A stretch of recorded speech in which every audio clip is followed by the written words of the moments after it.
اس وقت پھر آگے توبہ کی، استغفار کی اور سجدے میں سر رکھا کہ یا اللہ مجھے معاف کر دے۔ ہاں یہی بات اللہ اپنے حبیب سے کہتا ہے، میرے نبی قم اللیل الا قلیلا نصفہ او انقص منہ قلیلا او زد علیہ ورتل القرآن ترتیلا انا سنلقی علیک قولا ثقیلا ان لک فی النہار سبحا طویلا۔ میرے محبوب تیرا دن میں کام ہے بہت زیادہ، تو رات مجھے دیا کر، رات کو اٹھا کر تیری میری بات ہونا بھی ضروری ہے۔ دعوت میں اتنا نہ لگ کہ تیری میری بات ہی نہ ہو، تبلیغ میں اتنا نہ لگ کہ تیری میری بات ہی ختم ہو جائے، تو رات کا وقت مجھے دیا کر، اس میں تو اور میں آپس میں بات کریں گے۔ رات کی گفتگو ویسے بھی بہت پرسکون ماحول میں ہوتی ہے، اور کوئی اس وقت بلانے والا نہیں ہوتا اور کوئی اس وقت خلل ڈالنے والا نہیں ہوتا، تو رات کو میرے پاس آیا کر، مجھ سے بات کیا کر، اس لیے کہ دن میں تجھے لمبا تیرنا ہے۔ عجب بات ہے، یہ نہیں کہا دن میں تیرا کام بڑا ہے، تیری مشقت زیادہ ہے، تیری دعوت کی مشغولی زیادہ ہے، دن میں تجھے لمبا تیرنا ہے۔ دعوت کے کام کو، تبلیغ کے کام کو تیرنے سے تشبیہ دی، تیرنے سے۔ مکے میں تو پانی کا قطرہ نہیں، پانی کا قطرہ نہیں، زمزم کے سوا کوئی کنواں نہیں ہے، تو وہ کون سا پانی ہے جس میں اللہ کا نبی تیر رہا ہے؟ دعوت کی محنت کو اللہ نے تیرنے سے تشبیہ دے کر ایک خوبصورت مطلب ہماری طرف منتقل کیا ہے کہ چلنے والا اپنی مرضی سے چل بھی سکتا ہے، کھڑا بھی ہو سکتا ہے۔ گاڑی میں سفر کرنے والا مرضی سے گاڑی کو روک بھی سکتا ہے اور چلا بھی سکتا ہے، اور اس سے باہر نکل کے کھڑا بھی ہو سکتا ہے۔ لیکن جو آدمی پانی میں اتر جاتا ہے، اس کی مرضی ختم ہو جاتی ہے، اس کے ذمے ہر حال میں تیرنا ہے، جب تک دوسرا کنارہ نہ آ جائے وہ تیرنا چھوڑ نہیں سکتا کہ چلو میں تھوڑی دیر آرام کر لوں۔ اب اسے تیرنا ہے، اگر وہ رکنا چاہے گا پانی کا بہاؤ اسے کہاں سے کہاں لے جائے گا، اگر وہ ٹھہرنا چاہے گا تو موجیں اسے اپنے اندر سمیٹ کے لائیں گی، مچھلیاں اسے نوالا بنائیں گی، اسے ان طوفانی موجوں سے لڑنا ہے، ان تھپیڑوں میں سے اس نے اپنا راستہ بنانا ہے، اور دوسرے کنارے تک جب تک اس کا ہاتھ نہیں لگتا اب یہ آرام نہیں کر سکتا، اسے ہر حال میں مستقل ہاتھ پاؤں مارنے ہیں۔ ان لک فی النہار سبحا طویلا، طویلا طویلا۔ میرے نبی یہ نہیں جیسے ہم لوگ تقریر کی اور بیٹھ گئے، جمعے کے خطیب کی طرح تقریر کی اور بیٹھ گئے، مدرسے کے مدرس کی طرح سبق پڑھایا اور بیٹھ گئے، نہیں، یہ نہیں۔ فی النہار سبحا طویلا، تیرے لیے کوئی راحت نہیں ہے۔ جب یہ آیت آئی یا ایھا المدثر قم فانذر وربک فکبر وثیابک فطہر والرجز فہجر ولا تمنن تستکثر ولربک فاصبر، تو اس پر اللہ کے نبی نے فرمایا خدیجہ میرا بستر لپیٹ دے، میرے آرام کے دن ختم ہو گئے۔ ان لک فی النہار سبحا طویلا، میرے آرام کے دن ختم ہو گئے۔ دوسرا کنارہ کب تک، دوسرا کنارہ کب آئے گا؟ دوسرا کنارہ ہے کیا؟ وَاعْبُدْ رَبَّكَ حَتَّى يَأْتِيَكَ الْيَقِينُ، اس وقت تک تو لگا رہے جب تک موت کا پیغام تیرے پاس نہیں آ جاتا۔ تو اللہ نے اپنے نبی سے بھی فرمایا کہ دن تو دے دعوت اور پھر لوگوں کے پیچھے، اور رات کو پھر مجھ سے بات کر، کہ اللہ سے بات کیے بغیر یہ کام ہو نہیں سکتا، کہ دل تو خالص اللہ کے قبضے میں ہے، اسے کون پھیر سکتا ہے اللہ کے بغیر، اسے کون بدل سکتا ہے اللہ کے بغیر۔ نبیوں سے بڑھ کر کوئی دعوت نہیں دے سکتا، ان سے بڑھ کر کوئی ہمدرد خیرخواہ نہیں ہوتا، ان سے بڑھ کر کوئی اندر میں کڑن اور غم اور گھٹن لینے والا نہیں ہوتا، لیکن اس کے باوجود لوگ اکڑ گئے، نہیں ایمان لائے۔ مت کا رسول پھر ہمارے نبی آئے تو قل یا ایھا الناس انی رسول اللہ الیکم جمیعا، ان سے کہہ دو کہ میں ساری دنیا کے انسانوں کا رسول ہوں۔ اب اس کا تقاضا تو یہ تھا کہ ہمارے نبی نوح علیہ السلام کی عمر پاتے، آج بھی زندہ ہوتے اور ساری دنیا کو تبلیغ کرتے، اور ذوالقرنین کا لشکر سلیمان کی حکومت، ذوالقرنین کا لشکر سلیمان کی حکومت پاتے، تو وہ بڑی آسانی سے دنیا میں تبلیغ کرتے، لیکن اللہ تعالیٰ نے دنیا کا سب سے بڑا فقیر بنایا محمد صلی اللہ تعالی علیہ وسلم کو، کہ 2 مہینے گزر جاتے ہیں اور اللہ کے نبی کے گھر میں چولہا نہیں جلتا۔ اب صفا پہاڑی پر ہیں اور جبریل سے کہتے ہیں، جبریل والذی نفس محمد بیدہ ما امسا لآل محمد کفۃ من شعیر، اے جبریل اس ذات کی قسم جس کے قبضے میں محمد کی جان ہے، آج میرے گھر میں ایک مٹھی جو نہیں جس سے روٹی پکائی جا سکے، اور ساری دنیا کے انسانوں کے لیے راہبر بن کر آئیں۔ تو اللہ نے کیا انتظام کیا ہے کہ اب اس نبی کے بعد اس کی امت یہ پیغام اٹھا کر ساری دنیا میں پھرے گی۔ اس کی امت یہ پیغام رسالت، یہ پیغام توحید، یہ قرآن کی پاک زندگی، یہ اسلام کی پاک زندگی، یہ امت اٹھائے گی اور لے کر چلے گی اور دنیا کے دروازوں پر جا کر دستک دے گی، جان مال کے ساتھ بازی لگائیں گے اور صلہ اس کا اللہ تعالیٰ سے چاہیں گے۔ تو اللہ تعالیٰ اس کا انتظام کر رہا ہے کہ ایک امت آپ کے ساتھ ساتھ تیار ہو رہی ہے اور ایک امت آپ کے ساتھ ساتھ پروان چڑھ رہی ہے۔ آپ نے بنیاد رکھی ہے فرد کی تبدیلی پر، حکومت پیش کی گئی، حکومت عتبہ بن ربیعہ، یا محمد انکا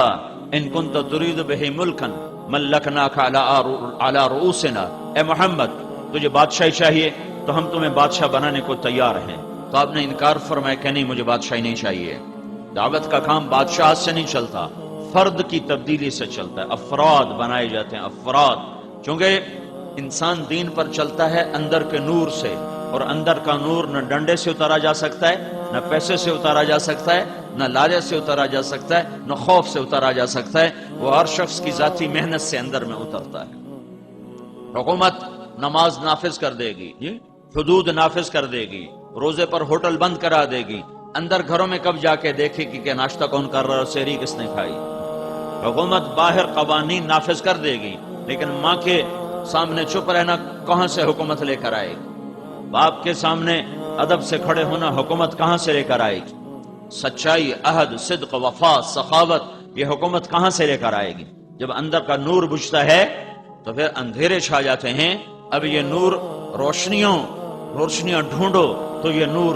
تمہارے اندر کو روشن کرے، ورنہ باہر کی طاقت۔ میں مدینہ میں تھا کوئی 8-10 سال پہلے، ایک نوجوان میرے پاس آیا اور میرے پاس کہنے لگا جی میری بخشش ہو جائے گی، اور یہ کہہ کر رونے لگا، میری بخشش ہو جائے گی، اور رونے لگا۔ میں نے کہا کیا ہوا؟ کہنے لگا میں 10 سال سے مدینہ میں ہوں اور میں نے 10 سال بغیر وضو کے نماز پڑھی، کہ سعودی حکومت پڑھاتی ہے، سعودی حکومت، تو میں نے 10 سال بغیر وضو کے نماز پڑھی۔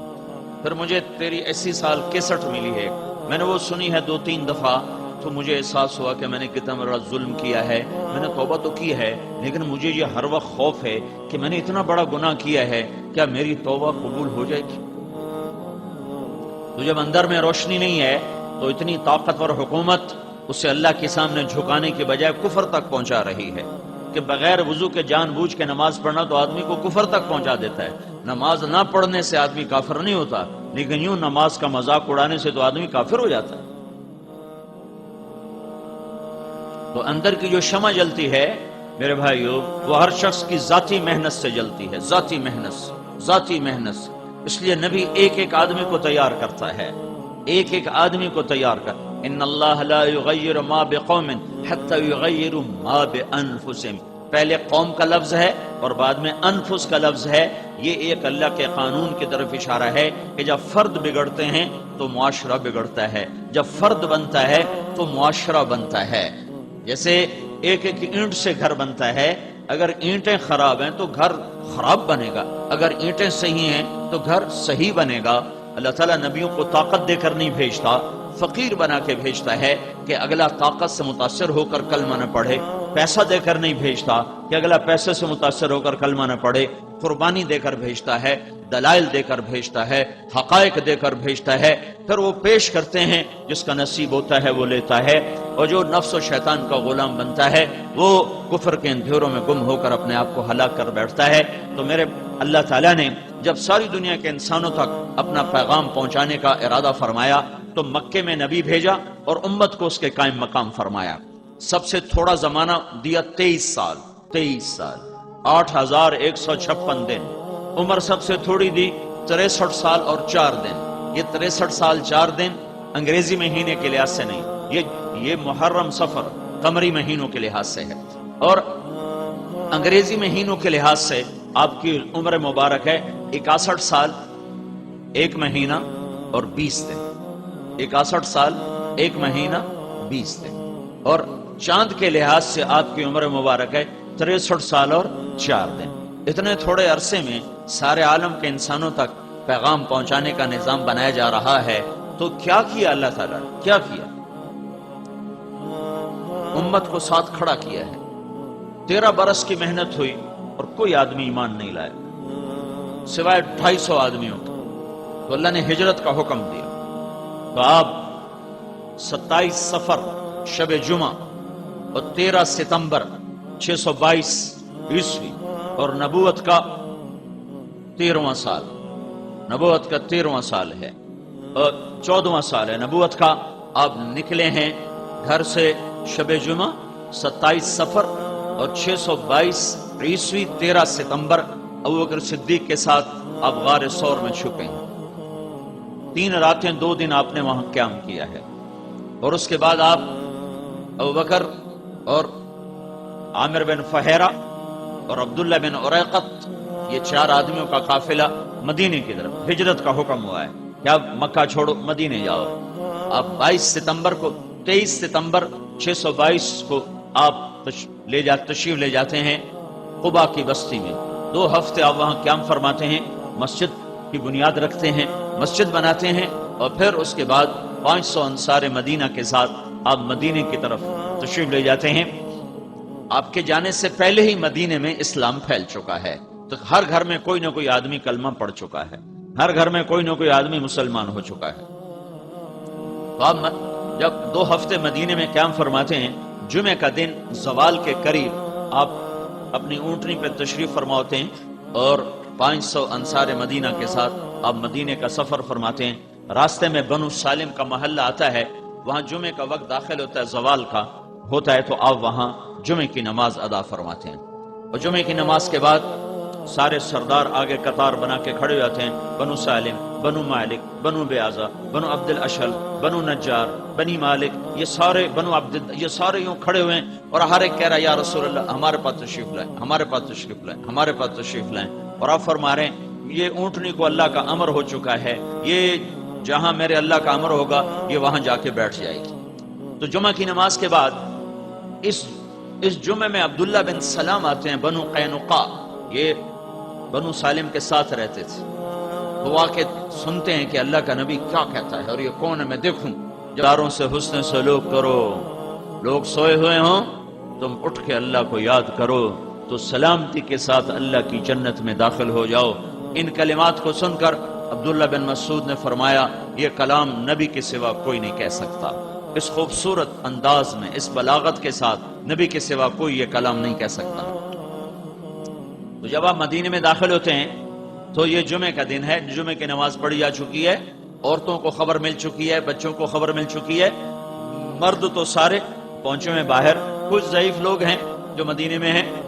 تو عورتیں چھتوں پہ چڑھی ہوئی ہیں کہ اللہ کے نبی کو دیکھنے کے لیے کیسے ہیں، اور بچیاں بچے وہ باہر آ چکے ہیں جہاں سے وہ گھاٹی تھی جس سے چڑھ کر یوں نیچے اترتے تھے تو آگے مدینہ آتا تھا۔ یہ سمجھو یہ پہاڑی ہے، یہاں سے راستہ آتا ہے، آگے یہ وادی ہے، یہاں مدینہ ہے، ادھر سے اللہ کے نبی تشریف لائے، اور آپ کی اونٹنی یوں پہاڑ کے اوپر نمودار ہوئی ہے، پھر آپ کا چہرہ مبارک سامنے آیا ہے، جو ہی آپ کے چہرے پر نظر پڑی تو مدینے کی بچیوں کے منہ سے بے ساختہ نکلا، کسی نے پڑھایا نہیں تھا، کسی استاد نے یاد نہیں کرایا